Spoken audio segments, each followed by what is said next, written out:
C'est la corvée pour beaucoup lors des repas de fête, l'ouverture des huîtres pour toute la famille. Alors comment bien les ouvrir facilement et sans se blesser? Je suis allée demander à un spécialiste. Adrien Boniface est le champion régional des écaillés pour la 3e année consécutive. Noël arrive, donc il y aura toujours un qui va être bloqué à l'ouverture des huîtres. On va partir d'une technique de droitier, bien entendu. Pour les gauchers, c'est la même manière, mais dans l'autre sens, bien entendu. Il faut avoir un bel outil. Éviter tout ce qui est couteau avec collerette, ça c'est très dangereux. Donc un petit couteau à huître avec une lame un peu rigide. Donc vous prenez toujours le coquillage. Voilà, donc là, la partie en fait arrondie toujours vers l'horizon et la pointe vers vous. Machinalement, on a toujours le pouce qui vient dans cette direction. On dirait que c'est fait exprès.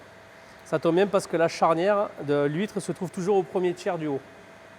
Donc ici, on va avancer le maximum le doigt. En fait, ça vous sert à protéger votre action au niveau de l'impact.